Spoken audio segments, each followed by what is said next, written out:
But how? Just rip and tear. How do I know to do that?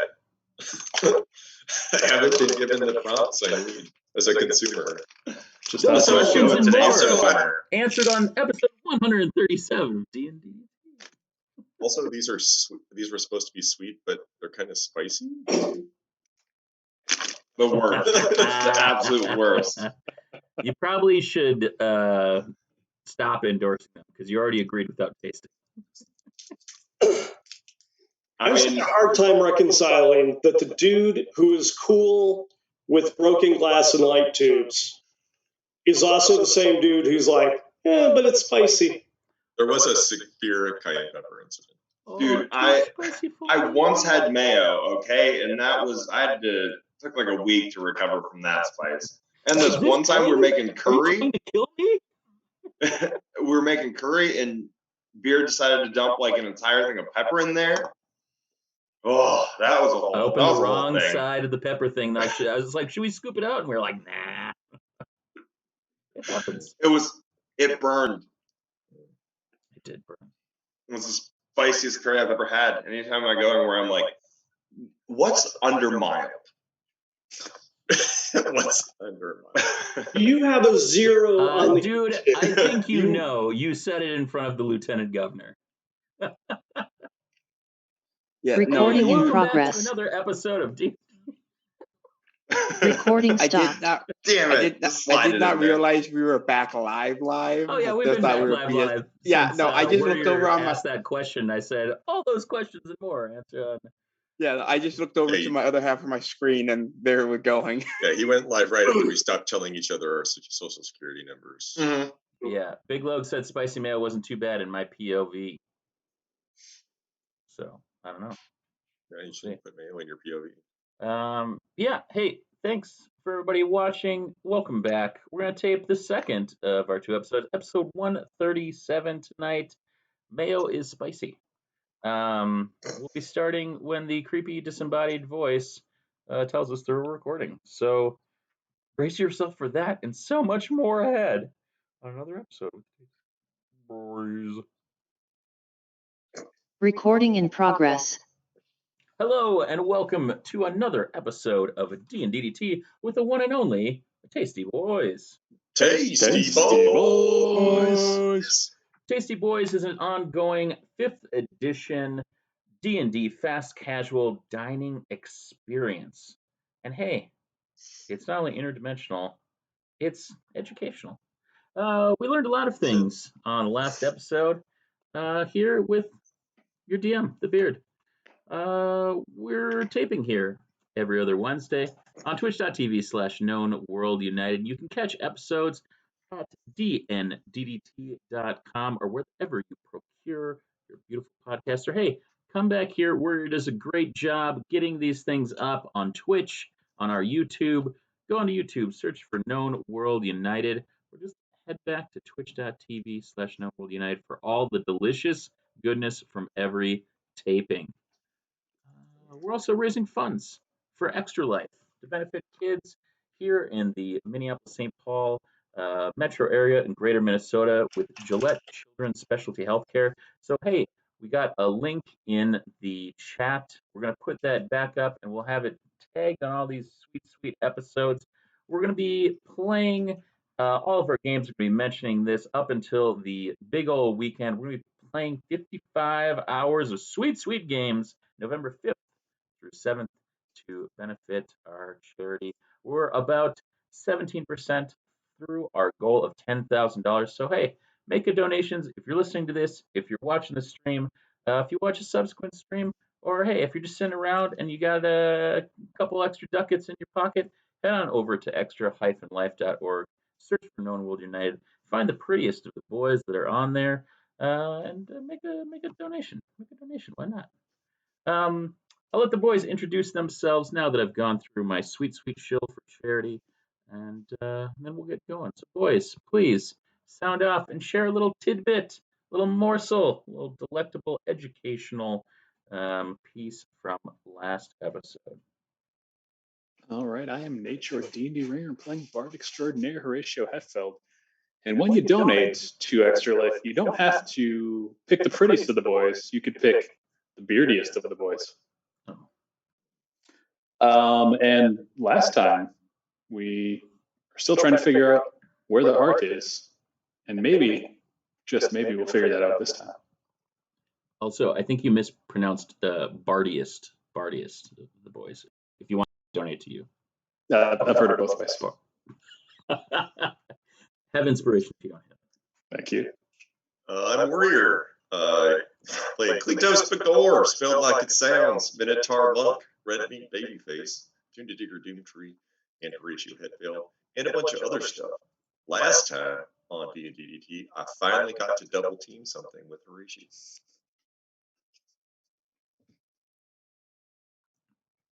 I What's the product it had? Resident International Iron Man Deathmatch Superstar Cowboy Esquire Honey Mustard Endorser while blind. And last time I followed the Ducks, gave them my support, and then tried to, just help mend a father-son relationship.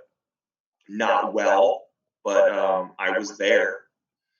And I also played Digger Doomtree to Maxie Warlock of the Woods, attuned to Kleatos B'Goar, melee fighter, unlike you've ever seen, hostile situation de-escalator, just all around good cat. Also, totally in it to win it because the Astros game is over. Yes. Look, man, it's stressful times, okay? Dude, I don't know. I don't want the Sox to win. I mean, I don't want the Astros to win after their. Everybody wants the Astros to win. Yeah, as long as the Twins don't end up in last place, I'm fine. It's too late for that. Yeah, I'm aware of that. Wait, are the Twins still playing baseball? No, they're playing baseball somewhere, just not in the major leagues. In their dreams. They're little like puppy dogs. They're done that farm upstate where all the dogs go. Honestly, the Saints could beat them blindfolded at this point. Enough with the baseball slander. Hello, football team. It's a joke. No, it's a joke. Guys, take a deep breath. Everybody's like football and baseball combined. Like ooh, sports ball. Is there an anime for that? Wait, am I right, nerds? Look it up. I'll go back to Googling. Look at that anime. Cat stars Bo Jackson. Probably. Bo Jackson, I am referee Dan Fitzgerald playing Lom Twilightforge, Dwarven Barbarian Thief. Last time, sort of the beginnings of maybe mending things with the Elder McHill faith. As though I don't think Lom will ever see him as either a parent or family, but there might be a time where he sees him as a friend. Yeah. It's just like too much time has gone, That's not, hey, you know what? That's not bad.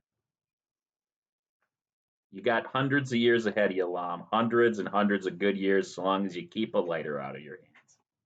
With the way I play Lom, we'll see if he makes it to 30.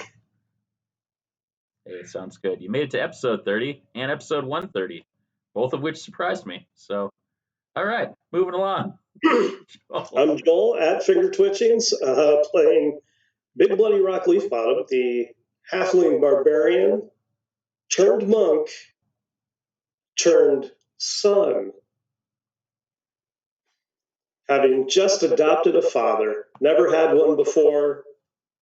Now I do. He brought me bacon. It's magical. You know what else is magic? Manners. Manners. Done my boys well. Okay, we're here. We're in Lavosia. It's good times. So you've been all chatting, getting to where you need to get to. There is something that you've noticed as we wrapped up episode 136. Lom, for 136 episodes, has been wearing a cape. In addition, the elder McKillface is wearing a necklace with a stone with a rune that you recognize from your previous travels carved into it around his neck. And that's where we pick up with the tasty boys all sitting around the table as the fast has been broken. We've eaten some good stuff.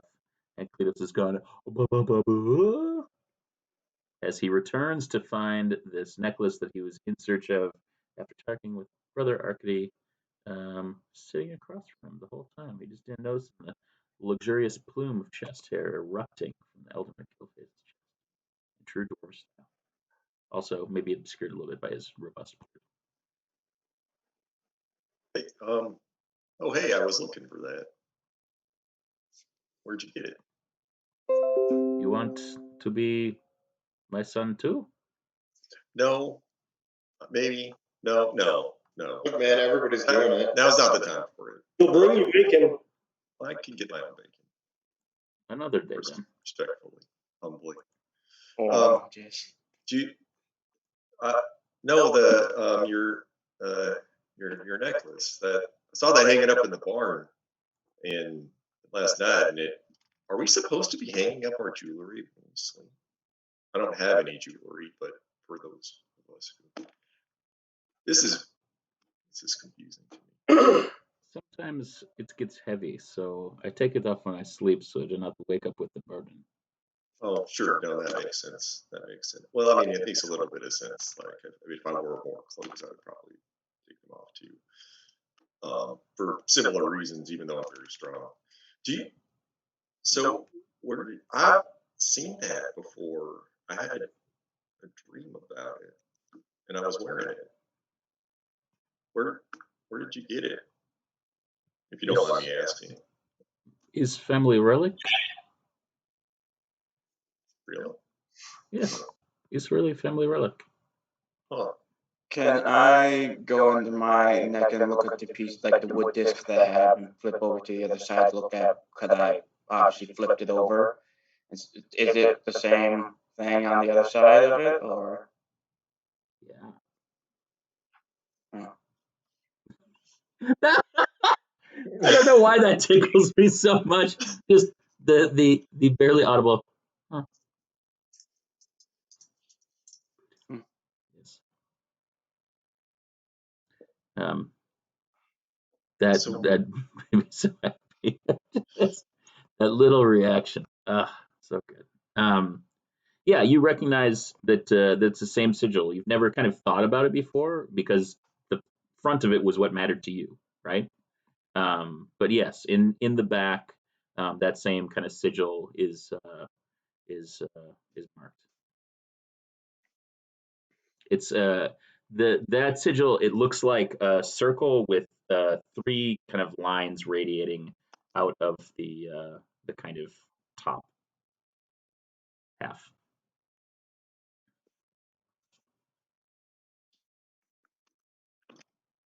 Oh, okay. Well, is it like a? Sorry, I'm just curious. Is it like a family sigil or?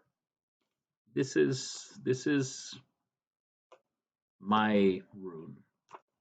I had it passed to me, and it is the rune that I put on the boxes that I send down the river.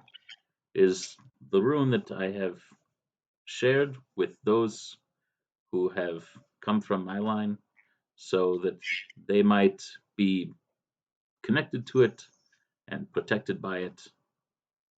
Both of my sons wear it or carry it with them, some more physically than others.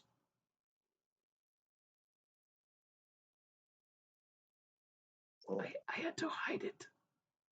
I had to hide it with one son. But the other son, destiny brought it to him.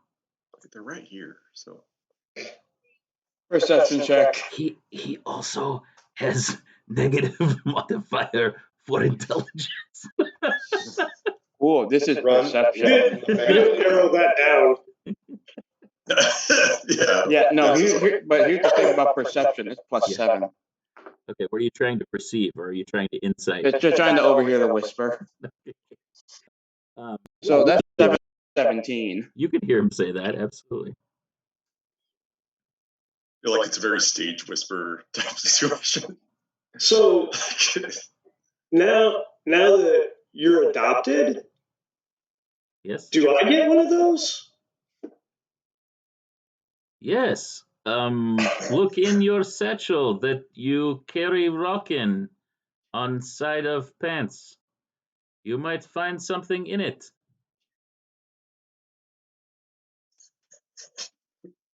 Investigation check. 10. Oh, you investigate. There is rock in your satchel that you procured at a shop. You were told that it is a lucky rock, and you have a rock, and you don't know how the Elder McHillface knew that you had this rock, even though you have showed this rock before. Checks out. That was amazing. It's like the rock is like, hi. Hi. Roommates. Um, Rock, can I just see your stone real quick? The magic stone, the super guardian angel? Yes, please. Yeah, Rocky Rococo. I'm going to grab it. I'm just going to look at it. And then I'm going to flip it over to the other side. Is the symbol on there? the symbol is not on there, but the longer that you hold it in your hand, the more you see that it has a glow to it.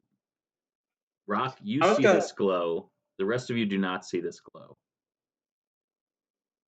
But you don't What know that they don't in- see this glow. What in the cold 9 hells? I just put it back down in front of him. Why was that rock glowing? It's Rocky Rococo. Because it's a magic stone? Cool. I didn't see it glow before until I touched it. It is still glowing. Yes. You see it glow. That's just weird. You did I not do not like. you did not accept it before. I'm not a fan of magic. Why not? I was not a fan of magic either. Goddard was not super fan, but you know what? Morden blessed him to find Rocky Rococo in the middle of the forest and to save people. He plucked this stone, this magic stone, from the forest floor. The forest provided for him, and he took it. And when every other piece of weaponry was lost to him, where his mighty crossbow had broken, when he was out of range of everything else, he pick up this stone from the forest floor and he throw it, and this Rocky Rococo, rang true and burst skull of Nasty Bandit and stopped him from getting away. Justice. That was super Now- impressive. You are a ruining tone of story. Is magic and is legendary, and this stone is blessed by Morden. And Rock, it found its way to you, and now it too has found its way to you, Lom. And now that you see, you recognize this is a sigil of your people. You are a descendant of the one who plucked it from the forest floor, and the magic that is in it, the blessing of Morden, blesses all of us who descend from God of the Purple. Guys, this guy's preaching. Hey, everyone. Wait, is this why like Roquan tried to teach me magic at some point? Like on the ship, you literally had me do classes, like granted basic arithmetic, but also like tried to teach me magic, which did not work. Roquan Tried punching you in the face a bunch. I would rather have that. He made me sit down with books Probably and why I didn't. chalkboard, and I wanted to stab myself in the eye. Yeah, that's probably why. Not all of us in our line have been fighters. Some of us have been priests of war, studied in the old magics of Morden, as Goddard was.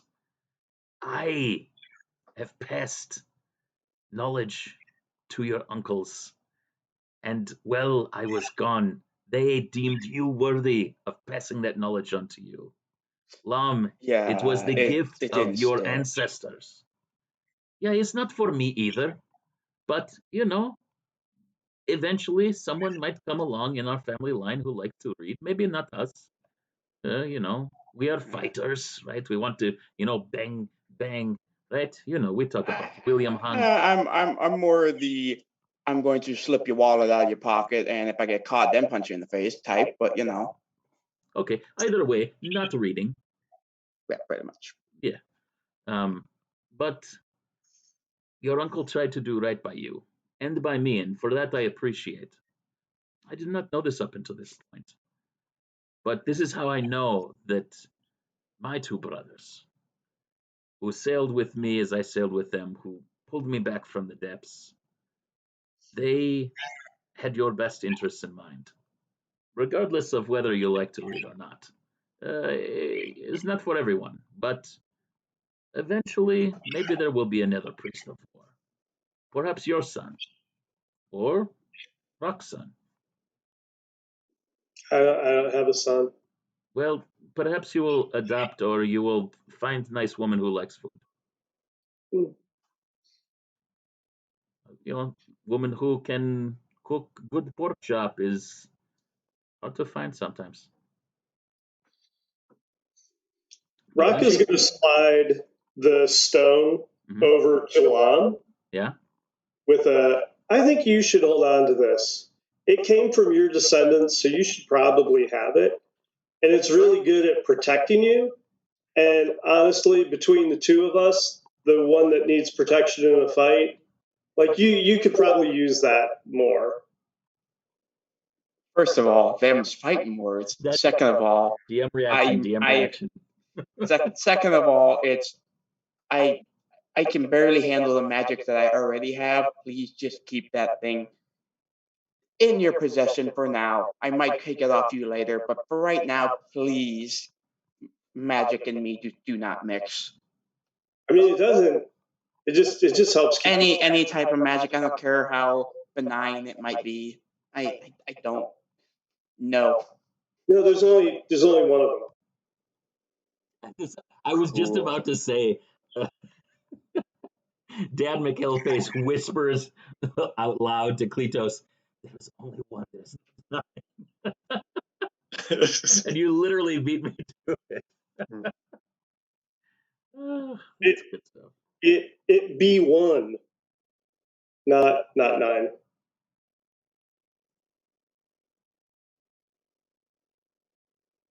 But okay, I can hold on to it if you're not. It's early for numbers, Ron. But really, like you can think about it. I will think about it, Rock. All right. Well, I'll give some thought to it. I'll give you that much. Okay. Well, I'll hold on to it until you're ready. But it seems like it should be something you should have.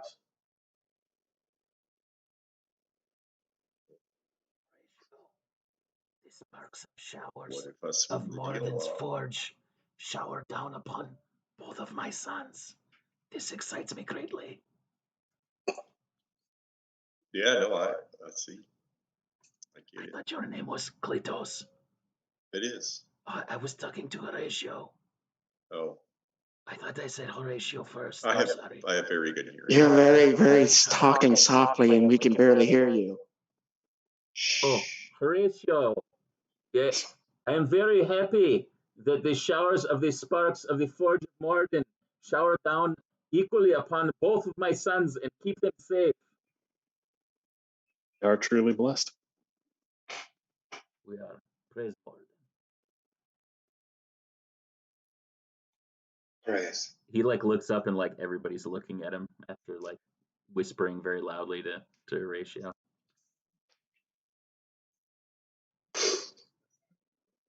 So, what brings you to Vlavosia? I know we should probably start getting our supplies and start making our next trek of the journey soon. You have been to the tongue. We've already cleared it out. Excellent. There is only one more. There's only one more piece of Durande until we can unite.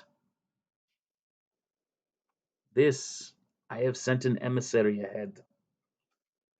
Vidania has gone to see Mama Ladva, and I have let her know to tell Mama Ladva to expect you, because Mama Ladva can lead us to the heart. Okay. Good enough. Seems like the heart is here, I guess, unless it's leading us to you to lead us to that. It's leading us past here. We were just cutting through here, and then we got sidetracked. Yes. I still feel the pull going, and I point the direction. Okay. This is bullshit, because the pull is bringing you to your father, but Yeah, I'm trying that's to lie okay. off my ass Make me a deception check. Inside check. All right. No. Wait, what? Why do I have a +6? Oh my god. I rolled a 1. 16. All right. Yeah, you're just like, he's like, hopefully it will lead you to Mama Ladva and Vidania, and they can point you forward to the heart. There's 2, Rock. Hmm? Your shore is leading us the same place Lom's is. I mean, right now it just seems to be all around. You mean like here? Yeah, like it's kind of everywhere equally. So I guess that would be here. So what you guys are saying is the heart is where the ducks are. I don't think that's what we're saying. It's everywhere around here. Are you wanting to see the ducks before we leave? I mean, I can. It's yeah. We're gonna go see. We'll go see the ducks before we leave. Give him some You know, crackers. I got to make penance with my patron. Yeah, okay, we'll go see the ducks. One gives me health, one gives me power. It works out great. Other 6 are just there for moral support. Yeah, yeah, they're just there. No, it's cool. That's a good system. You know, you need support emotionally. Oh yeah, especially the way they are. Sure, they're intense. Oh yeah, It's hard to look at them directly. it honestly is like a little unnerving, but kind of like a religious experience, which I think is what they're going for. But such a small creature that packs so much, you know, it's crazy. Yeah. All right, I'll go see the ducks before we go find this heart. I bring them some tithes from the breakfast we had. At request, I'm like, please, might I take some of this food to the holy ducks over there? I don't want to steal food and run away, you know? That's not on brand for Digger. Yeah. You see Papa McHillface lean in and say, the ducks crave justice, and justice should always have a full belly. I give him like the old Digger wink, like, you get it, you know. And he like nods like very approvingly and like blinks back at you. Hell yeah. I'll take a double wink any day. Digger sprints off to the ducks. Do any of the ducks have like a small dark hat and they look very dangerous? As though they might have at least one dark wing. Singular. Or they might say, let's get dangerous. No, mostly they say quack, quack, quack, quack, quack, quack. Is that where you got your cape? What the? They sleight of drink last handed it night. on him. Cleatos, did you use your inspiration? I did. I really Oh, did you that. have your inspiration. Yeah, I'm going to take off the cape. I'm just like, where did this thing come from? You say we never get anything done, but we've manifested a cape. So. It is true. And I never say that you don't get things done. It's just, I'm just you kidding. don't always get done what I anticipate you might get done. No, we get done the hard hitting stuff that you don't expect us to be able to handle, but we tackle it steadfast. 100%. I never anticipate, but darn sure are you there to make up a cape and get rid of it the next episode. I was just love going to it. let it be there because you mentioned it, and I wasn't going to get rid of it until someone said something. I think that's fair. I'll pick up the cape and I'll look at it. Lom, are you sure you don't want this? I'm pretty sure it's a cape of billowing. I mean, if it's more magic, you can have it. I will put the cape on. I use a bonus action to make it billow. Excellent. Is this in addition to your existing cape? No, I mean, I take the other one off. Oh, okay. I can't pull off the double cape. I'm just asking, I mean, you could have also lost your other cape, like in the many scrapes where, you were literally being chased after and murdered. So, maybe you were in need of a cape. I don't know. We don't, listen, I don't update the thing. If for everybody watching, Rock Leafbottom has white hair, Lom has flittered through last names and nom de plumes left and right. First, he was his cousin once removed, and then he was himself, and then he was maybe someone else related to him, but someone not related to him. He also doesn't have such luxurious hair anymore. Also, he wears a shirt that says McKillface. It's canon. It's in a drawing that Joel did. There's lots of stuff that we can argue about here or there. Digger no longer has his butt saw, so maybe Horatio doesn't have a cape. Who knows? It's a land of many adventures here at D&D with the Tasty Boys, and I'm here for it. Now I do have a cape. Now And you it do have a billows. cape. Darn it! Whether it was new, Dramatically. old, borrowed, or blue, it's now there, and god damn it, is it billowing? Much below. Much So below. cape. Wow. All right. So after the ducks' thirst for justice has been satiated by a little fresh pond water and what other victuals Digger has procured for them, we see everybody coming back together to chat with Brother Arcady and Papa McKillface about Vidania, who has made her way to the Hag's Tooth Hills, where Mama Ladva makes her home.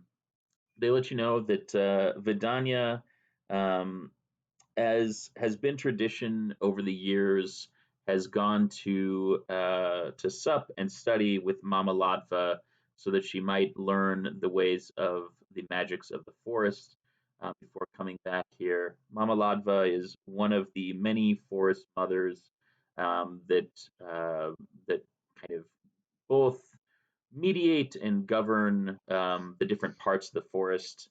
Mama Ladva is the guardian of the eastern forest, where Lavosia is, and she makes her home in the rocky outcroppings of Hag's Tooth Hills.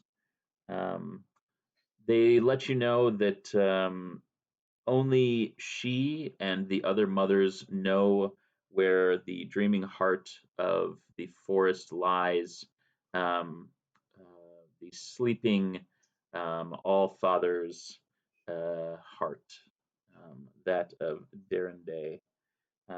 So they let you know that to travel through will take about 3 days' journey northeast of Lavosia, and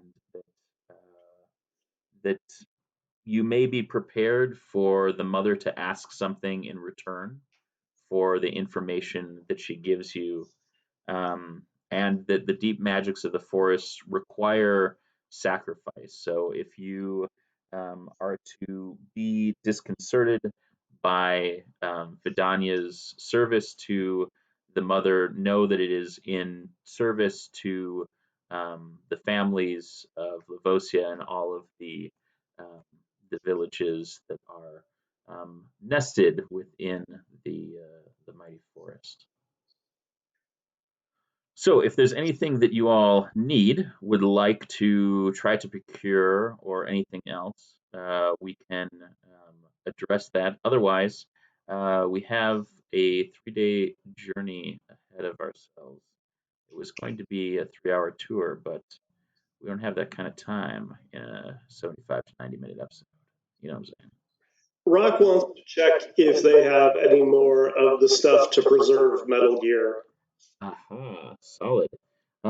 Yes, they do. You can procure 5 treats of metal for each of you for asking this of Brother Arcady. He wants to make sure that you are prepared in the travels that you are going to undertake on behalf of the kind of questing that is being done by his good friend Papa McKillface.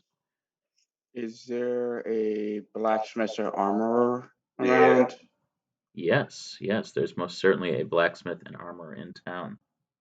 I'd like to go visit them if I could. Yeah, absolutely. What are you looking for? Also, I'll go with. All right. What are you Cool. guys looking to get outfitted with?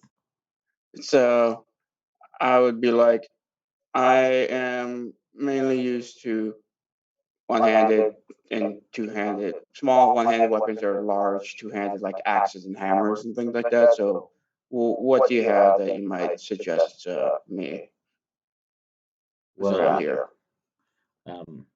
He looks at what you have on your person and he says, "It appears that you have something quite fine on your person already." And you see a woman walk through with a large kind of mask over her face and lots of kind of steaming wet towels about her. It looks like she's been at the forge, and she inquires where you got the weapon that you have with you. Well, the cleaver is from a friend who used to be part of a two-piece set. One of them degraded, unfortunately, so I'm not really using the other one as much. And the glaive I just got off, we bought up some unfortunate undeads, and one of them had this, and I needed another weapon, so that's where I got this thing. A while ago, I used to have not like like I used to have a number of weapons with me, and I lost all of them. So I'm just trying to not rebuild, but just have some sort of backups again. So Yeah. anything at all is better than nothing. And they inquire one-handed or two-handed. Let's go 2. All right. So they offer in exchange for the glaive a great axe +1. It's not called a great axe +1. It has a name, but Yeah, I can do a flat trade. That's fine with me. excellent. So yeah, they hand over the great axe. You can take a great axe +1 and put it into your inventory. This great axe in particular is called Facelifter. It's called what? Facelifter. Facelifter. Yep. That's amazing. Yes. I'm renaming that now. That's amazing. That one's for the kids. All right. Excellent. Cool. And Digger, what are you looking for? as Lom I'm is looking. making his deals. What? I'm looking for a sturdy crossbow, Okay. or I'm looking for a badass, big ass bow and arrow. Okay. Yeah. What do you have to offer in trade or barter? My services in the I could wash dishes. I I have will gold offer, if you need me to help. that might be beneficial in this. I have. Do you take gold? Hi. Yeah. So They pull out a beautiful bow that looks as if it is elvish in design. It's a +1 bow, and it is quite magnificent, if I do say so myself. They ask if you'll also be needing a quiver and arrows. If I could, I could probably fashion one, but probably not to the level that you guys can. Well, none of these are of our making, but we are just humble dealers. We could not fashion something so fine. These come from the forest itself, and the forest provides. It does. It does. I spent 3 years there, and I've learned that, which is why I've switched to this level of or this style of combat and defense when needed. No doubt. All right, so you are past the bow, quiver, and 25 arrows. And Got it. they remind you that there is power in name, and in the forest, our name is our bond to Durende.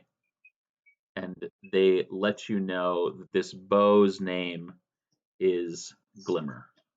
Glimmer? Yep. Got it. So how much is this running? They slide you a note, which I'm going to send to you. Oh no.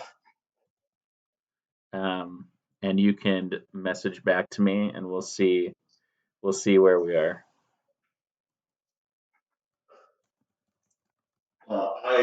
They just sent it to me like that. Yep. Screw it. I'm just gonna drop my entire bag and said I can't count, but you guys need this stuff more than I do, and I'm just gonna drop my entire gold bag there. All right. And walk out. They pick it up, and it's 1,350. So. All right. So you put it down. They look at it and they say, "Your friend has done you a great service." Oh and yeah. they pull I out. definitely won't use this on him. They pull out a second quiver, and in it there are arrows that look distinctly different from the arrows that you had in your first quiver. These are arrows that you might want to have somebody look at. Ooh. Okay. I look at Lom for the first time ever. Yeah, he's like walking out that open door, and you're just like, already got. Yeah, he's just like, I can't count. I mean, it's gonna do them good, so whatever. I send a message. I'm like, hey, thanks. I'll make sure I have your back. Oh, that hurt to say, but I meant it. All right. So, in these, well, you'll have to get them identified. So let me know when you do that. I don't know if anybody except for maybe Horatio get them identified. You might be able to ask Brother Arcady or Papa McKillface. I'm definitely asking Pops. All right. So, yes. So you bring them to Papa McKillface, and he recognizes these as incredibly like powerful magical arrows. These are imbued with um, kind of magical, kind of alchemical agent from the forest. And they are colloquially known as the forest's wrath. So if you hit somebody with these, and make sure you write these down, they'll have to make a con save. If they fail that con save, it's going to do regular arrow damage plus 1d10 poison damage. Plus 1d10. Yes. Arrow damage plus 1d10. And it'll do half of that damage on a save. Got it. The con save is going to be 18.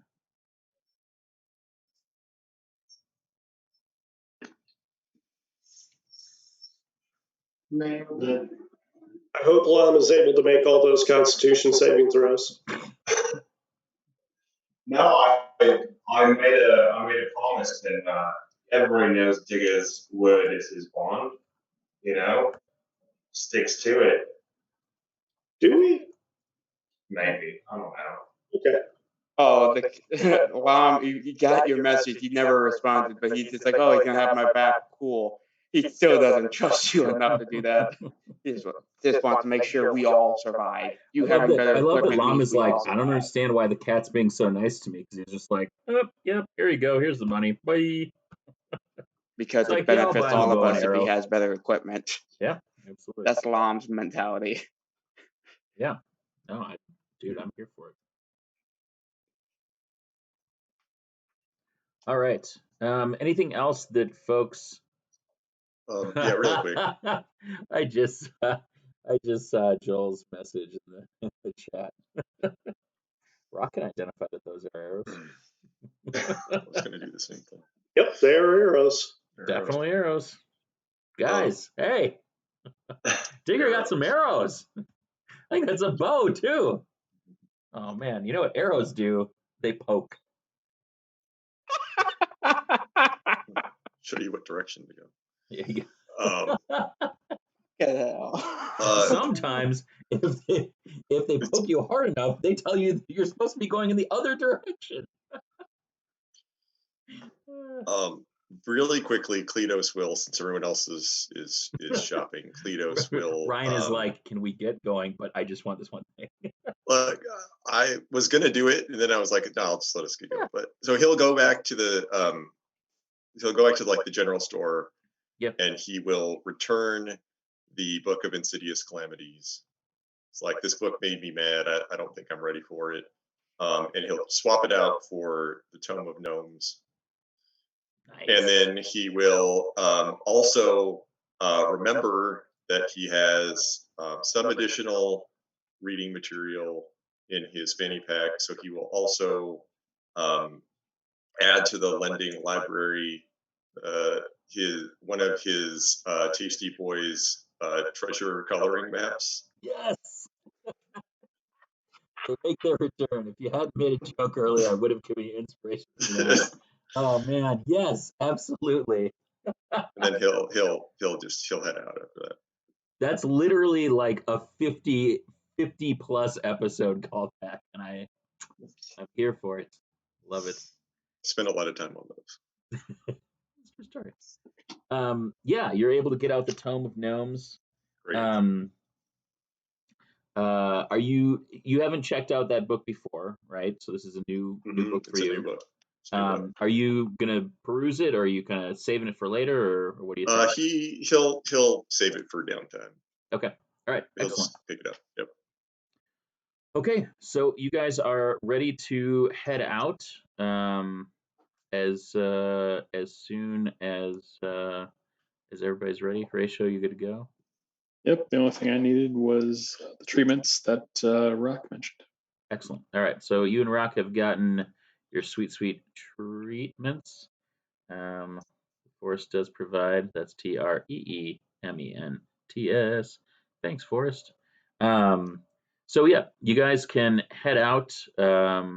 It's going to take you 3 days to get there, so we can leave essentially with enough time to travel in the morning. You're breaking fast pretty early. This is not a typical Tasty Boys roll out of bed whenever.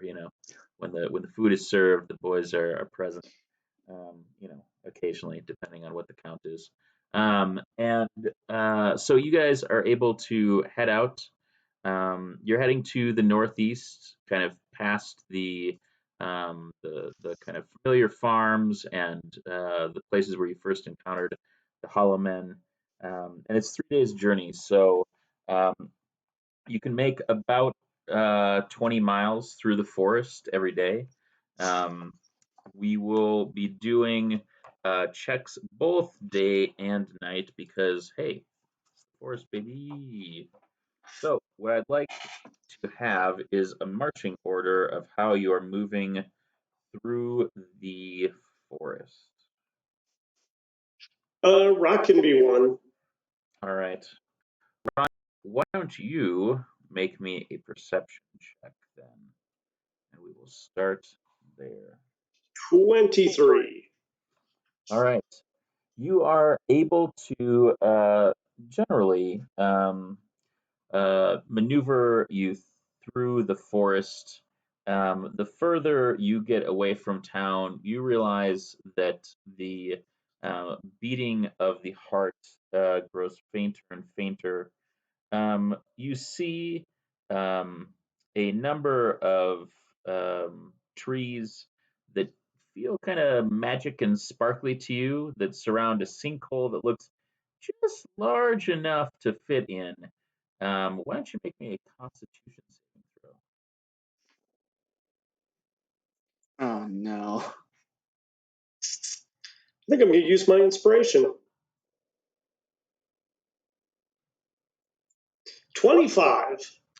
Yeah, you see these trees, and you kind of like you're still kind of leading the party, like kind of you and Lom are kind of in the front ish there, and you see that, and you kind of like start to veer off the path a little bit, and you're like, oh, that looks like a good hole. I do like jumping in a good hole. I do like jumping in a good hole. And then you're like, nope, I have a task.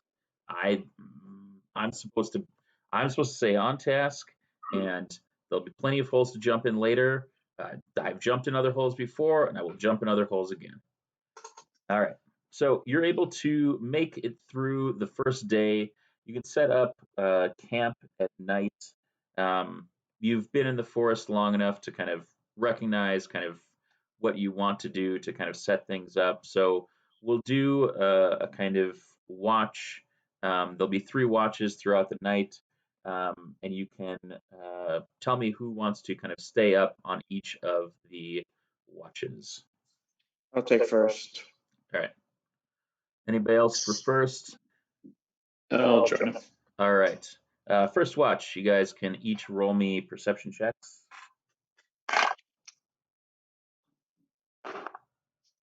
That's 25. All right. Natural 20 for 27. All right. Yeah, things go quite nicely in the evening. You see the kind of normal accoutrement, but nothing kind of out of the ordinary for the kind of deep forest that you've been in. You're able to wake the next watch, who is Sick. We're all down. All three of you. Yep. All right. No, Sounds good. wait, no, because we don't have a third. Excellent. I'll Super go duper. third. All right. Okay. So the two of you, Rock and Kleatos, please make me some perception checks. 9. 20. And what was yours? Sorry, Kleatos. 20. 20. All right. Yeah. It seems like everything is generally fine. Rock, you, as you're sitting up, feel that that kind of distant heartbeat is something that you've left behind. You don't quite know how you feel about that. Kleatos, you are focused on that that kind of series of sigils that you've been kind of noodling over in your head. And as you wake Digger up for the final watch, you find those being your last thoughts before you head to sleep. Digger, why don't you roll me a perception check? Perception. Yes, please.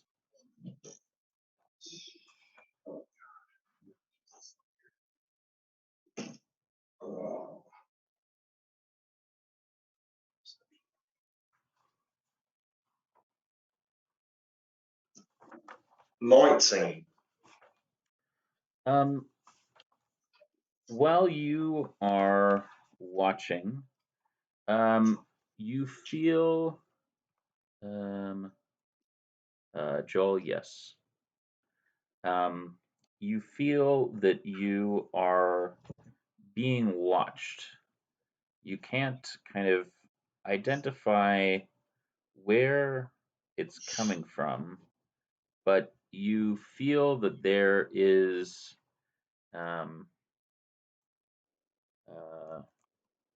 something within the forest that is keeping its eye on you. So I assume I'm like sitting on the branch of a tree, super like Archer style, one foot up, one leg out, holding the bow, speaking its name, and then when I feel that something's watching me, I'm going to put my hand on the tree and try to put my essence into that to see and like see if the forest will provide, if you will, like provide me with more insight of whether that's a good thing, a bad thing, whether it's like a nurturing eye, an evil eye, Yeah, no, that's a golden eye. I knew you were gonna make that joke. I just felt it coming from a mile away. Good. It's an oddball job, but somebody's got to do it. Mother. I never played the you game. don't That's have the best inspiration, part. which I think you still have yours. That was inspiration worthy, my friend. I'll take it. You can hear as you're kind of communing with the tree a quiet rhyme that kind of dances at the tip of your tongue. And as you're trying to kind of work through the rhyme and kind of translate it from this kind of forest speak, then you're not quite able to translate. You notice a shadow is kind of slowly making its way further up the tree. Make me a perception check.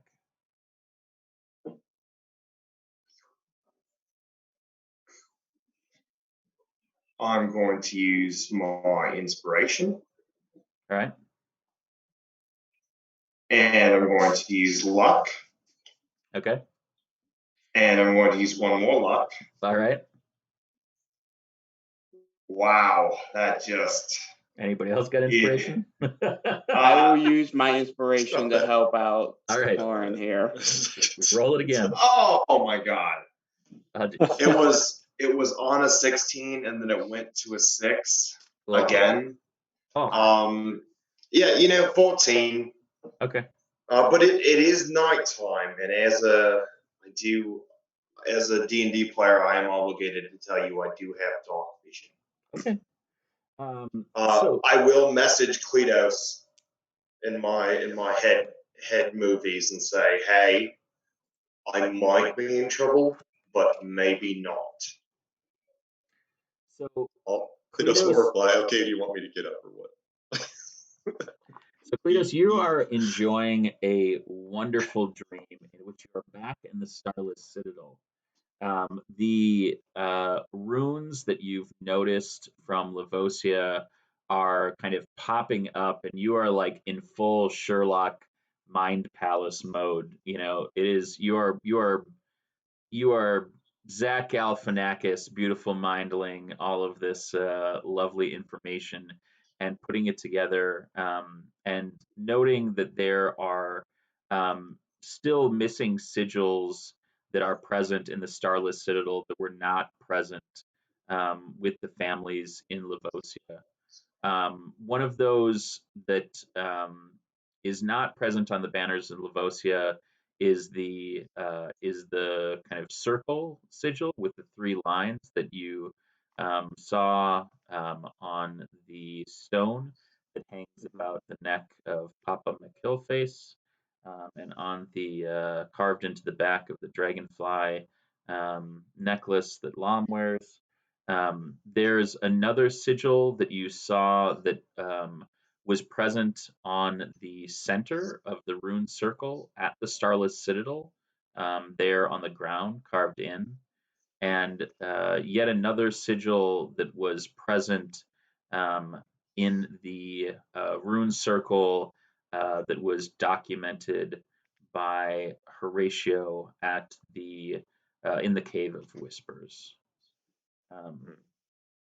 As you're kind of looking through these, another sigil pops up and slowly begins to dance through the air towards you from the ceiling of the Starless Citadel, and it starts talking to you, saying, "I might be in trouble, Kleatos. I'm not sure, but I thought I'd let you know." What's it look like? Um, that's a great question. It looks a little bit like a diamond, Okay. and similar to uh, the circular, the circle with the 3 kind of prongs off the top. This diamond has 3 kind of radiating prongs off each side. Oh, like little whiskers. That's cute. Yeah, Kleatos, is it Australian? The singing voice. It's more you're kind of in this dreamlike state. You're not hearing it as Australian. It's like And familiar, who's though. Australia, really? But yeah, you recognize it. It feels familiar and Alright. comforting. Yeah, Kleatos will put a pin in it, literally like the last strand of red yarn. He'll just pin that into the board. Nice. And then he'll will himself to wake up. Okay. And he'll Forget look about that. So good. Look toward where he thinks the voice might be coming from. Okay. So Digger, as you start to look at this this shadow, I'd like you to make me another perception check. You've kind of tracked it down. Boy. You see it kind of cast on the leaves of the tree that you're in.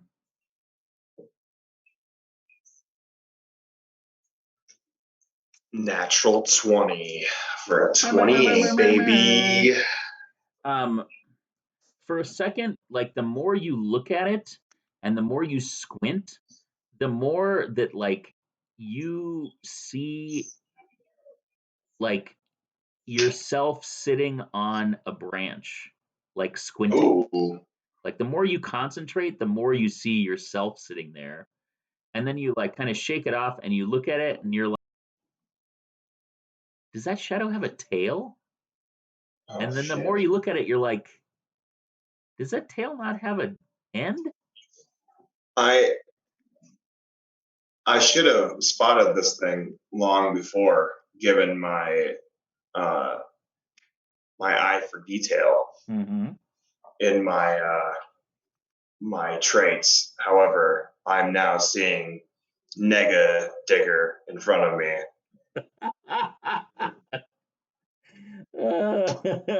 Make me make me an Arcana check, dude. I would love you to fight Negative. Again, the opposite version of him. Again, we've already did that one time. 14. 13. You're like, no, that doesn't make sense. I already kicked that guy's ass. Or somebody kicked his ass. I don't think that he's there. Plus, I haven't looked in a mirror lately. You kind of squint at it again, and like the harder you squint, the more it comes into focus and looks like you squinting at it. But you notice that there's something off. Like in the distance, you see a fire on the ground. Is it off fire or is it just a fire? It looks like your fire. Maybe our biggest enemies were us along the way. I know that's not right. I swear, if you're bringing back chronomancy in some way, I'm gonna lose my crap. Circus. I give myself the old, and I kind of Give look yourself the Iggy. a little harder. I feel my paws, you know. I place my feet firmly on the branch. You really center myself. Grab for the carbon fiber. Yeah. Hand stabber. Yeah. And I'm like, what is? Spin it real quick. Yeah. So now it's like this way instead of sword way. You see the shadow do the same thing. Oh shit! He knows all my moves. And then the bow starts to glow, and you hear what has been whispered to you from the tree, and it says, "I have a shadow that goes in and out with me, and what can be the use of it is more than I can see." And it's repeating that to you.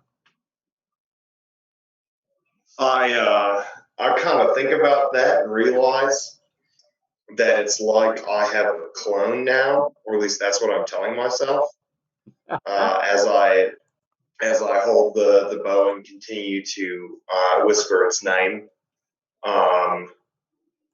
And I look once again, feel the tree, and thank it for what it's given me, and look at the shadow, give it a wink, and go back to what? You see it kind of like do the old like, because I don't imagine that Digger ever like winks without like turning his head like always, you do. Oh yeah. And then go back to like just kicking the feet up and hanging out. Yeah, so you do that, and when you kind of like when you turn and wink at it, you like realize that it's gone and your shadow is back where it was, with casting a long shadow onto the tree from where you were. So the forest has blessed you in this moment, and I am going to you can cast Spy My Shadow, which is a transmutation spell. as a ritual. It's going to take concentration to do so. You can maintain that concentration up to a minute. So you can check that out. If you search Spy My Shadow 5th edition, it basically, you whisper a rhyme to your shadow and you bring it to life essentially as a spy that can slip under doors, between shutters, through the narrowest of cracks. You can stretch your shadow up to 10 times your height and move it as you desire. It remains two-dimensional and cannot interact with physical objects. You can look through your shadow's eyes and ears as if they were your own, but magically enhanced senses do not work through this spell. You can utilize your stealth skill normally if trying to keep your shadow's presence a secret, and it gains advantage on dexterity checks in dim lighting, but disadvantage on dexterity stealth checks, essentially, in brightly lit areas. Got it. Ooh, this is fun. Yeah. I like this. And it's you can invoke this ritual once a day. Once a day? Damn. Once a day. Yep. Is that an effect of the bow or just Digger himself? Yeah, that's awesome. Maybe all he need was something to channel his relationship with the forest all along. Look, when you're here for 3 years, okay? Character development.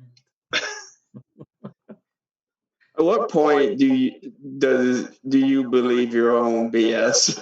I think Oh, you've the whole asked way, that for baby. every episode of the last 5 episodes, and that's the answer every time. Oh, I believe all my BS. If you Oh, I believe know, for I'm one consistent. moment that Digger Doomtree is not on his shit, you have forgotten who Digger Doomtree truly is. His shit may become more altruistic and less sinister, but he's still on it, baby. All right. So, yes, Spy My Shadow, fantastic. You're able to stay awake the rest of the time. You note that the Kleatos kind of notices you up in the tree and just kind of casually walks up the side of the tree, kind of sit down next to you and be like, "Hey, man." Hey, man. Hey, Everything okay? yeah, actually better than I ever could have anticipated. Honestly, probably my best watch yet. Yeah. All right. Oh yeah, easily. Yeah, you're Easily, I stayed awake. Yeah.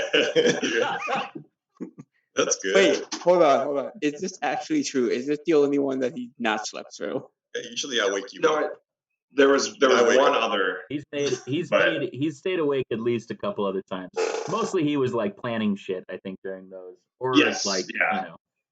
just Plotting. real there. But yeah, living that dream. All right, so you can get up, break fast, make camp. Everybody who has metal things to metal thing needs to take care of that. Lom, you are also given the same 5 treatments, so you can kind of keep that in your inventory as well. Yep, I added it to the other ones that I've already had. Okay, fantastic. So searching throughout the forest on the first day, how many would I have found? How many additional? I don't know. Why don't you make me an investigation check, baby? Let's see. That is 15. 1.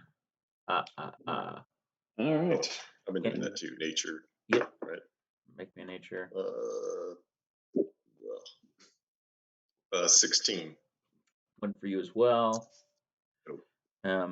Rock, I assume that since you were leading, you were very intent on not trying to jump in holes and probably was not as kind of keen on searching for them. I'll just get behind a rock. I'll get behind a rock. I know he's got Okay. metal stuff. All right, so second Whereas day. I live in is Skidda collects. Oops, sorry. No, Yeah, so second day, y'all can make your checks again, and then we will make. Rock, are you going to kind of stay out front? Lom, are you there? What's Yeah, I think I'll take the lead on it. Just stay. Okay. Yeah. So if you guys are going to be walking up there chatting together, you can both make the roll. We'll take the best one. If you're kind of out there thinking your own thing, doing your own thing, we can do it that way. So whatever you. Okay. Well, let's roll. I got 22. And Rock, are you also up there? Or are you? Yeah, you're 50. seeing the- Okay. Yeah. So you see that there is a kind of cliff in the distance. You can make me additional perception checks.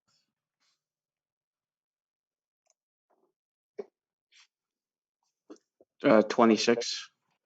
And Rock. 11. So you're not going to believe it, but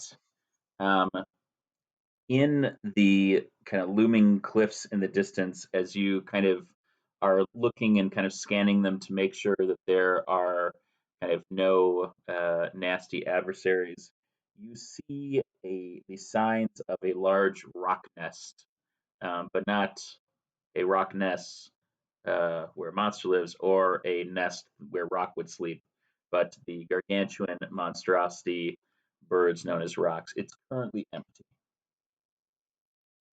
I'm going to stop dead in my tracks, Mm-hmm. and then I'm just kind of signal everyone to kind of get down. Okay. It's kind of going to do the get down. It just kind of point it out. Great. What are we doing? Look ahead of us. That's a real big nest. Make me Yeah. a nature check, Horatio. Actually, everybody can make me a nature check. 13. 14. 11. 20, which is Dancing. Yeah. which Kleatos, is like 25. you recognize immediately that this is a rock nest. This is a rock nest, you guys. And yeah. And that is not something that you want to get too close to. We So, don't want to mess with this. Yeah. so you can All right. continue around it with a slight delay, but for the most part, if you're keeping your heads down and not disturbing it, you could probably avoid a confrontation with the rocks. They're not particularly kind of good or evil. They just, they hungry. It's an animal. They It'll want to feed protect their its babies, territory. but you don't see any babies, so probably, either just a solo or a young couple just starting out. All right, so you make it through the remainder of the second day, and let's do some sweet watches again. Great. I'll do first watch. Excellent. I can do second. All right, anybody, and who's third? I can do Scott. I'll be with you. All right, so first is going to be Kleatos, second is going to be Lom, third will be Digger and Rock. Horatio, you just getting your beauty sleep, or are you gonna hang out with somebody? No, I'll join first watch again. All right, excellent. First watch. Ain't nothing like the bard being a night owl and then sleeping in late. It's an 11 for me. It's 27. Fine. That helps out. Okay, Kleatos, can you roll me a d12? I can. 8. All right. Rocks. As you are sitting there, all light sources are suddenly extinguished.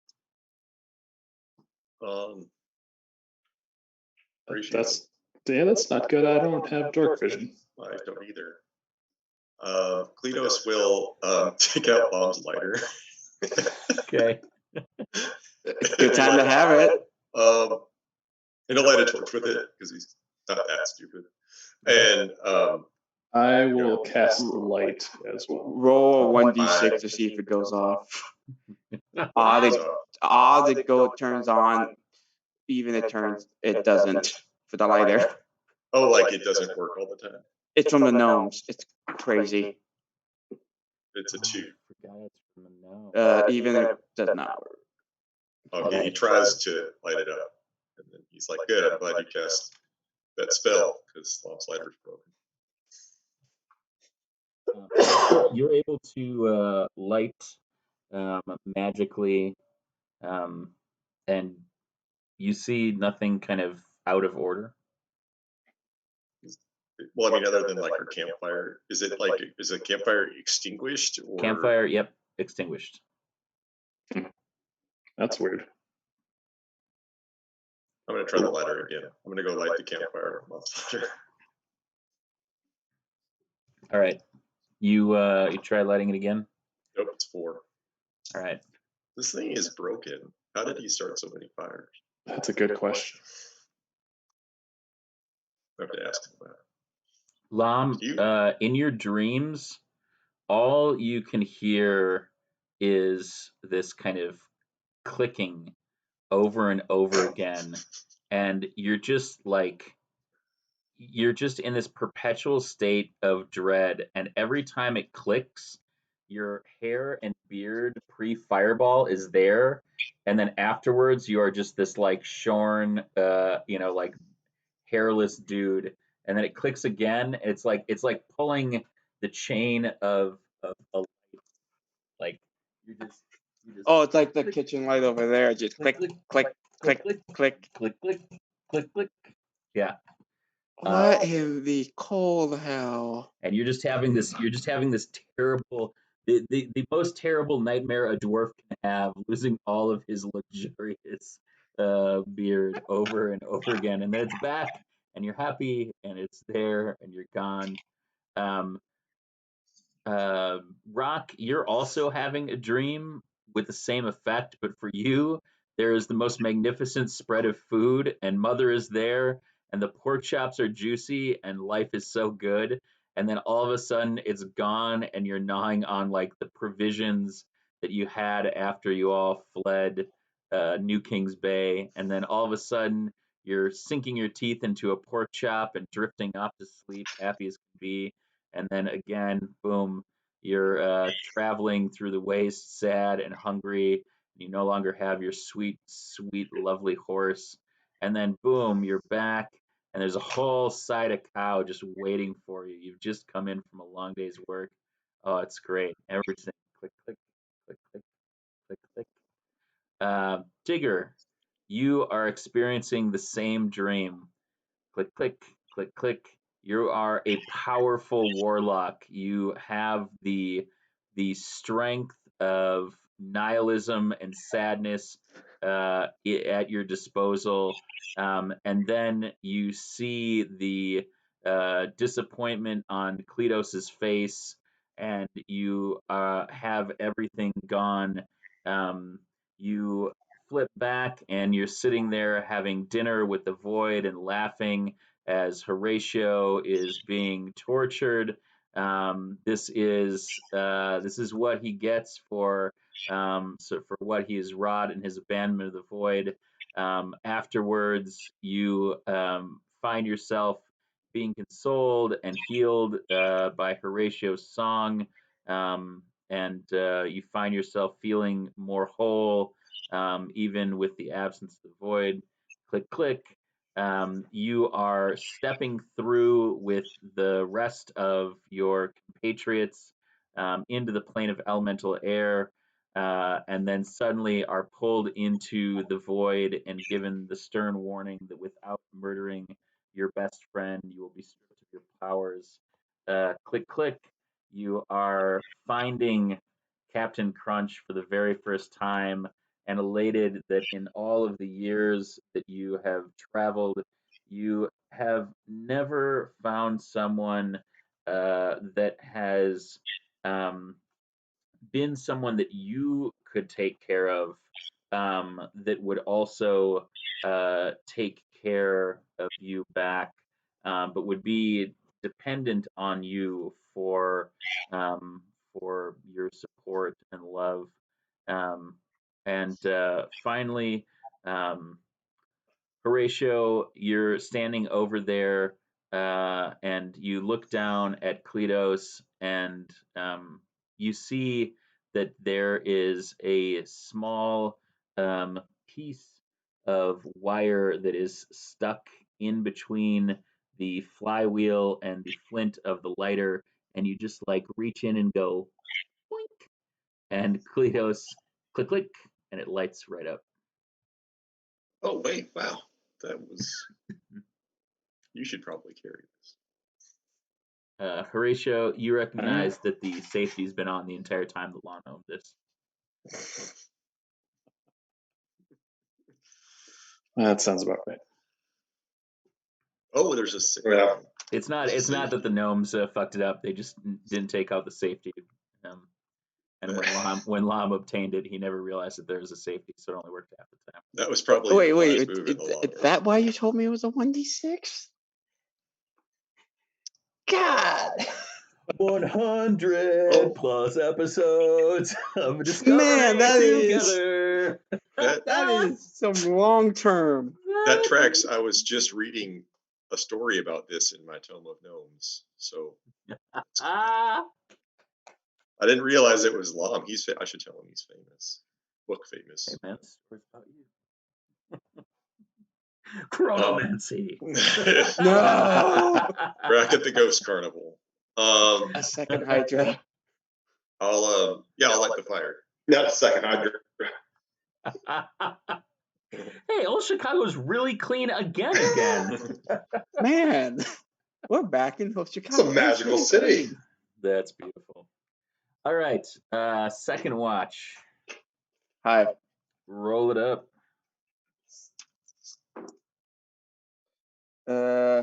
17 plus 7 is a lot. Because I'm bad at math. All right. Roll me a d12.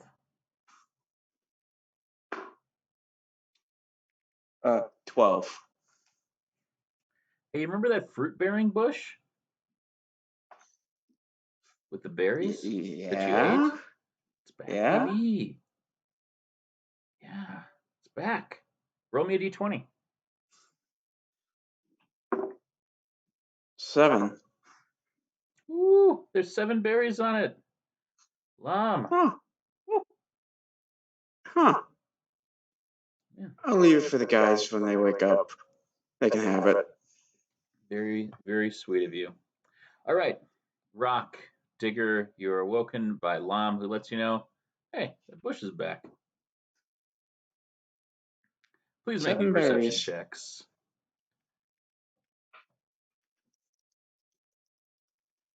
Hey, 26. Where was this last time? Wowie, wowie. 17. Wow. All right. So yeah, you are able to make it through the last of the evening, pretty much unabated. Horatio, you have just such sweet sleep. It feels so good when you wake up. Man, sleeping in the forest is great. All right, it's the third day. You're making your way out. Let's have a marching order once again. Well, while we're marching out, I'm gonna look at Kleatos like, hey, is there any chance I can ever get my lighter back? Because it's just not. No. All you ever had to do was ask. Oh, may I please have it back? Yes, man. Sure. Yay! I put it in my bag. All right. Manners, Lom. Rock isn't aware of what bush he was talking about, but seeing a bush that has berries, Mhm. they seem edible. Yep. Okay. Oh, So you eat berries. If you need to heal at all, you can have up to 7 delicious hit points back. If not, hey, those are some good ass berries. All right. Final marching order for the day, my friends. Roll me a d20. Whoever is going to chat it up in front, and everybody, let me know what they're doing on this kind of final day to prepare as they get to the sweet, sweet Abo day of your good friend Mama Ladva. Well, I'm still looking for metal treatments. I rolled a 21. Oh, that's good enough for 2 metal treatments. Sweet. I'll be up in front again, kind of. Okay. Are you guys just walking in silence, or are you gonna Yeah, it's chat out? No. I'm just kind of just stretching. I'm actually looking at the new axe facelifter and stuff like that as I'm walking by. Like, what does it look like? Is it a two-sided or a one-face type Oh deal? yeah, it's two-sided. You feel like you could lift a whole face off with a single slice, or you could cleave a whole skull up and make a mighty fine um, sliced ham out of somebody's skull with this bad boy. Do I recognize the make of it? Like who, like where this would have come from? Like, was it like, is it an elven made, dwarven made? Good question. Yeah. Why don't you make me an investigation check? 8. Man, this is one heck of an axe. You feel like it's dwarvish, but you can't tell the origin. It doesn't seem like it's hill dwarf uh, in um, in manufacture, which is what you're most familiar with. Um, and you're pretty familiar with all of the clans that of the hill dwarfs that are armorers and weaponsmiths. So it's unfamiliar to you, but you can definitely see the quality of it. Beautiful.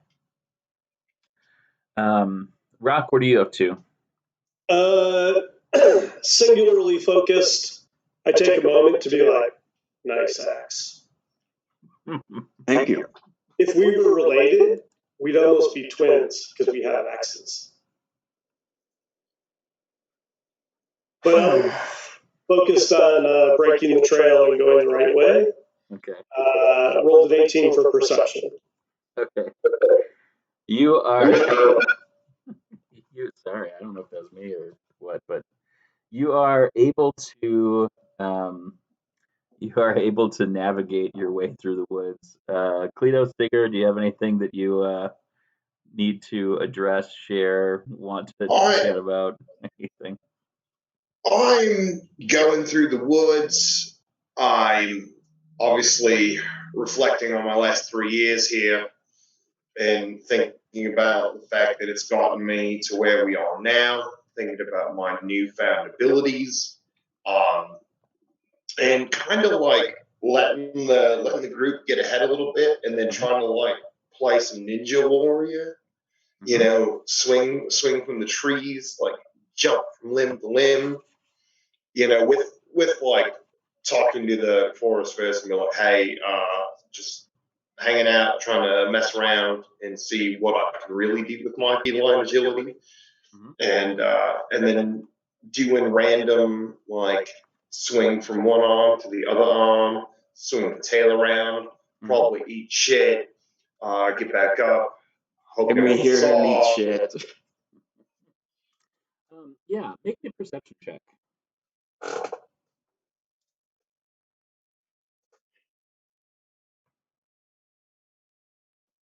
23. Yeah, Yeah, he you probably definitely does. see him eat shit. Yeah. Yeah. Digger, you make me a perception check.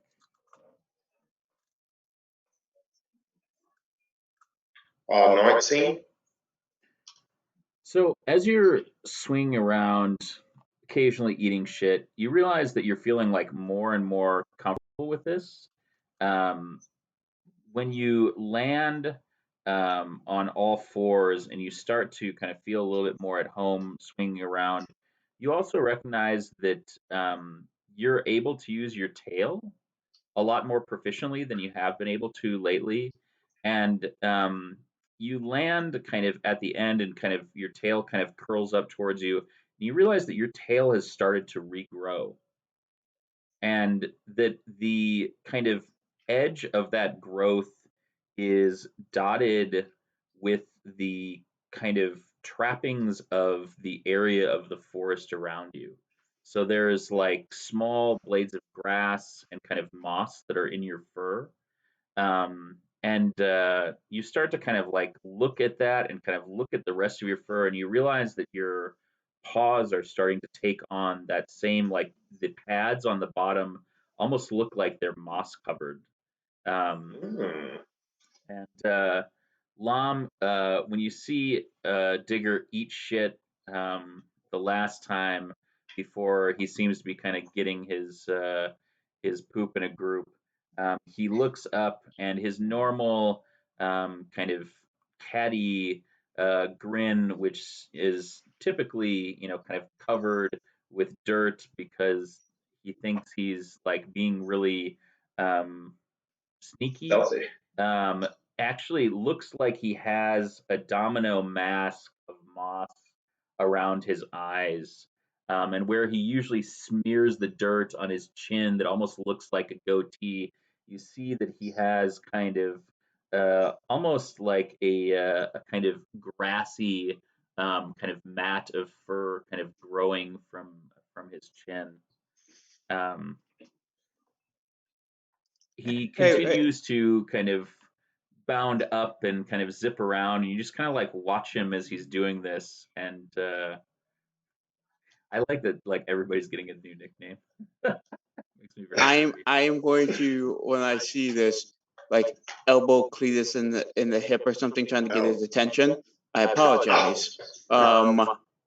Does it look like the cat is literally growing plants on him? Orlando Bloomtree. It Yeah, looks like there is plants growing off of him. yeah. I mean, maybe those 3 years in the forest are finally starting to pay off. He's Goddamn making a right. connection, What? You got my attention. Yes, I understand that, but like, that seems worrisome. Why? We're in this magical forest that changes all kinds of people. It melts your weapons, and we can send messages to our ancestors and all kinds. I learned how to read. There's all kinds of stuff nice. here. Hmm. Your shirt says McKill Face on it, by the way. I always wondered what it said. Yeah, that's an old ratty one. Huh? No, So I'm just gonna. you, go I ahead. mean, I'm just saying, like, it's significant. I mean, it's special. It's kind of a beautiful moment if you think about it. It's nothing you got to be scared of. I'm not scared. Well, worried. When it came to anything magic in him, it wasn't always the best. Well, I mean, we don't know that it's magic. It could be a lot of things. I hope it's that and not magic. I guess more than anything, it's been a real long time since I've seen him look all defeated and seen his eyes go black and all that kind of stuff. Seems like the wizard treating him pretty well. So, man, I guess I think it's a good thing, but I understand if it worries you. Yeah, you always put things into perspective. I appreciate that. I don't know what perspective is, but I appreciate it. All right. You So it's shouldn't be worried. You have an axe now. Once the whole conversation subsides, I'm like, God, it's on my head. Yeah, I know. I'm aware. I'm aware. I was telling Lom about you. I'm Because aware. you two typically don't interact with each other in a direct way. So Not I was being the sort of go between. Thank you. Yeah. Well, it's a good look. I like it. Green. I wouldn't have guessed that green is kind of your color, but it's kind of your color. Yeah. Thank you. I've got like a silvery green, I always thought you were a winter, but you're more of a spring. Yeah, it feels more of a spring. Mm-hmm. Look, I even got a spring in my step. Yeah. Whoa, hey. Up to the. Check that out. That's pretty good. I'm just going to make a.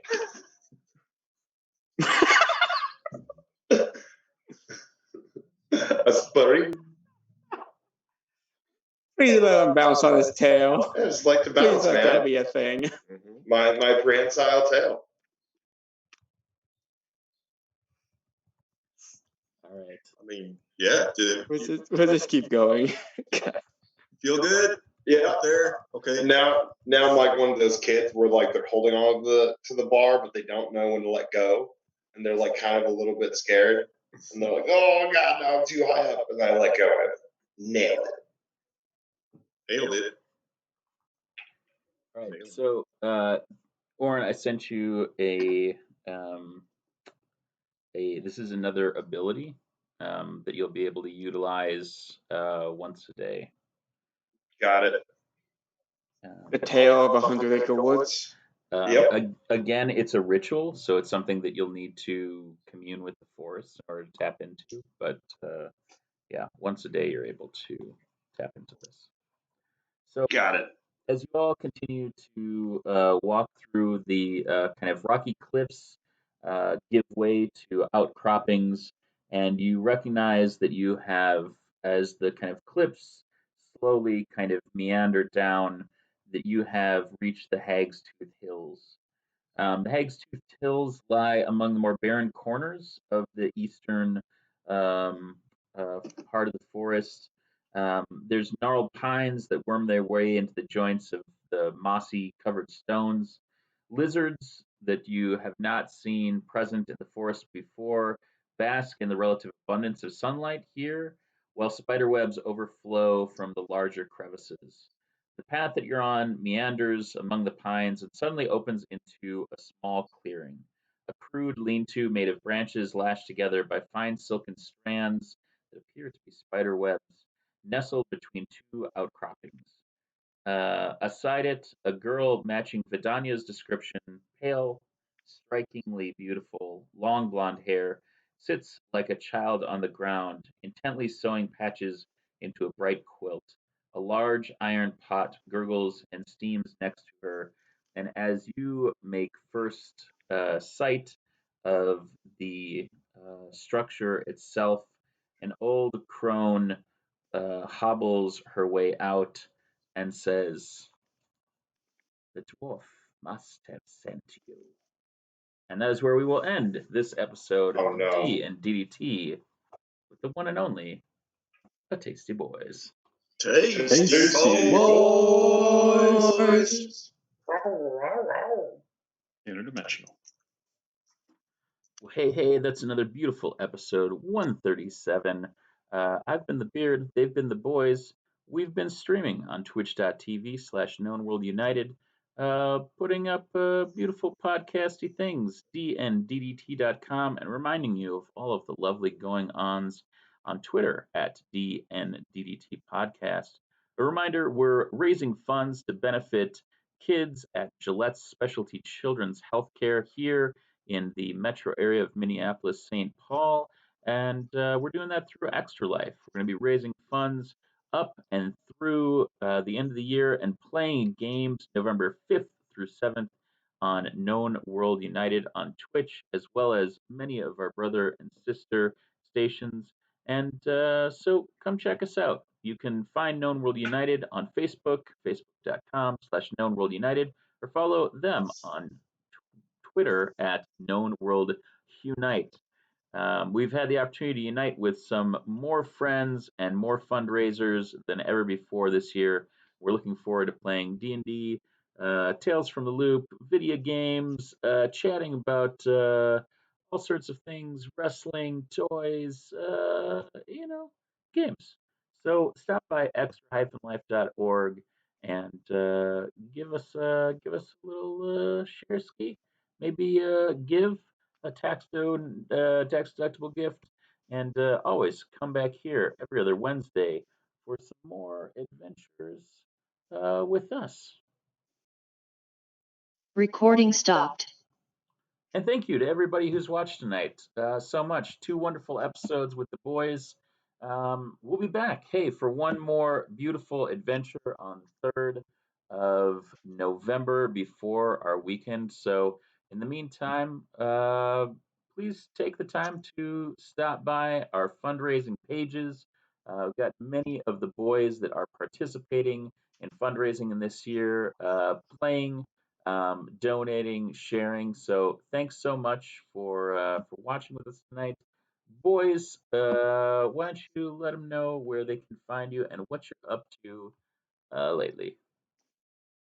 All right. You can find me on Instagram and Twitter at Cubicle Zombie. You'll see on Twitter that my pinned post is now my donation page. So feel free to donate if you can. If not, retweets are always appreciated. As far as D&D, other than this show, you can find Warrior and I next Monday and every other Monday right on this very channel, playing a couple of shitty little kids on Down and Outlands. Yeah. You can find me at Warrior MN on Twitter and Instagram and some other stuff, but mostly Twitter and Instagram. Yeah, in my case in that game, it's more like Shitty Little Kings, but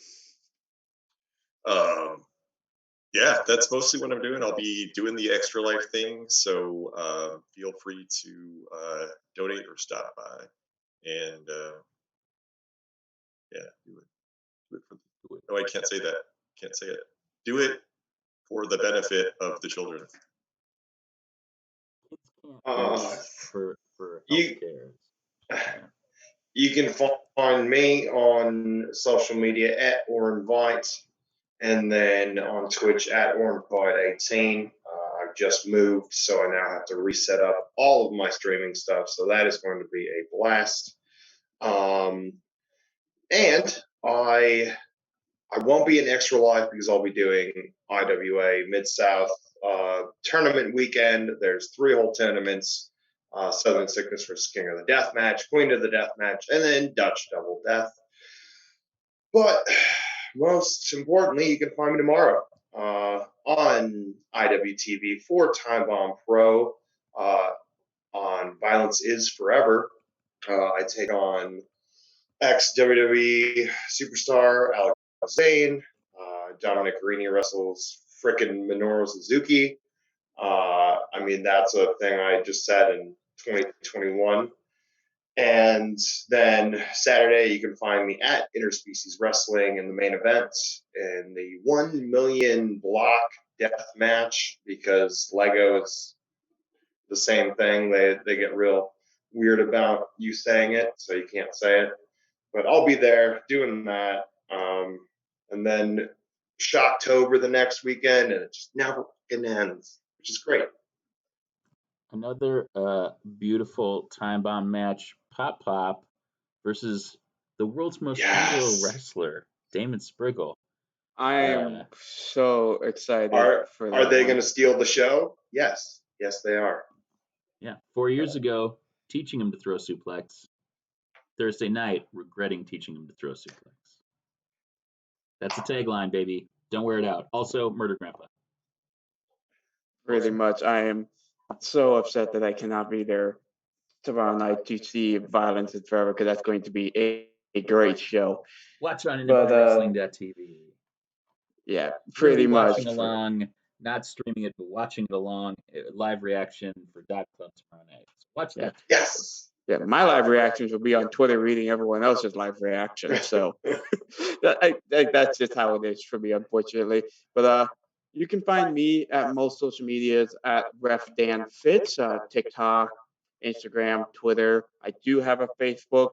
I haven't updated it since 2019, I believe, because who uses Facebook anymore for outside of getting bookings for myself? So you can find me here at Twitch at Daxon33.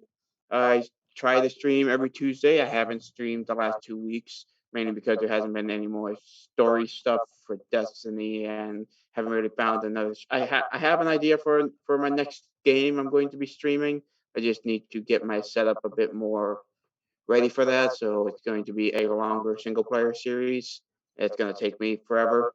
But yeah, no, I'm excited for that. But other than that, outside of this, please follow all the guys here that are doing Extra Life this year. I'm a big supporter of this. Unfortunately, I will not be able to participate like I had the last couple of years, but it is a really good cause. We've raised a lot of money in the past, and this helps a lot of the kids. And I've worked with a lot of these kids. I've worked at Gillette's Children's Hospital in the past, doing a multitude of other things, and all your money does go to the right causes, and they love Extra Life every year that do it, because we're not the only group doing it They're doing for these amazing. kids. Like we've gotten retweeted by like giving officers there and like their CEO. Oh yeah, no, they absolutely love everyone that does Extra Life Real because recognize real baby. so please donate what you can, share if you can, and just try to be good people. Recently, I know it's been hard a lot, but be good to each other. Yeah. Yeah.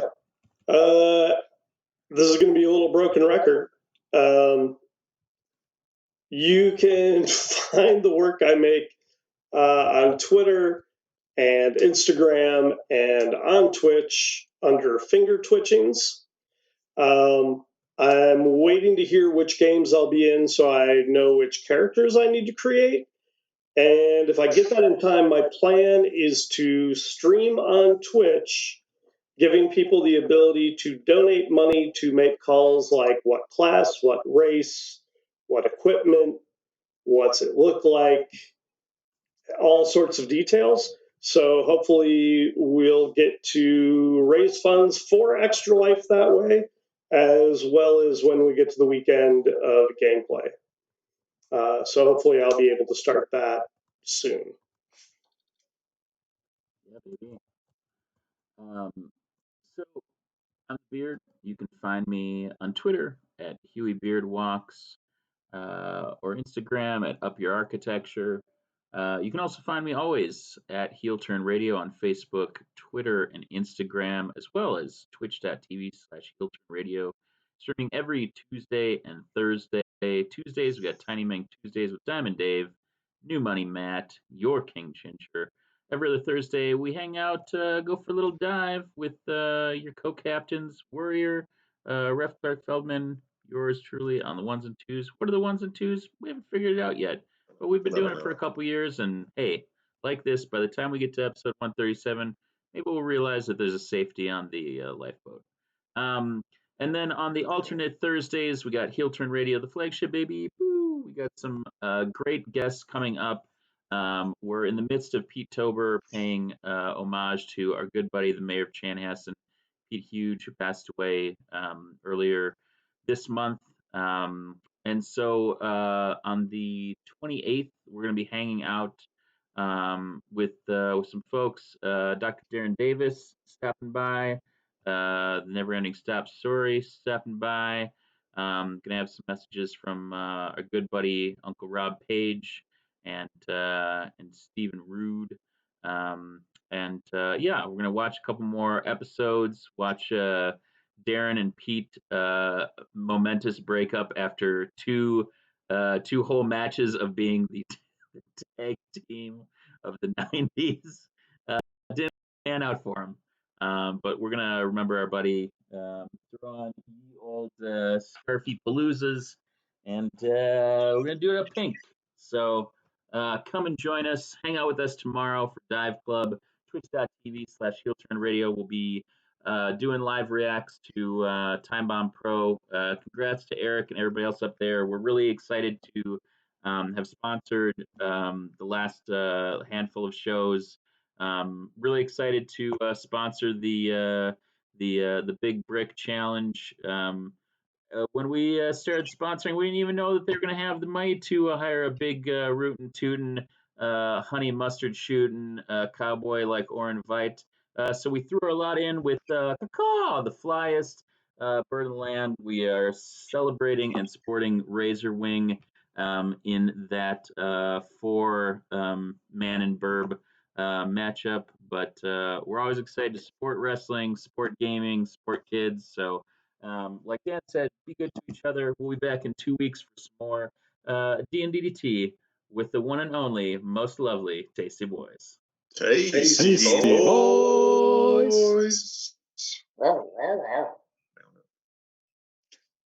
Yeah. I think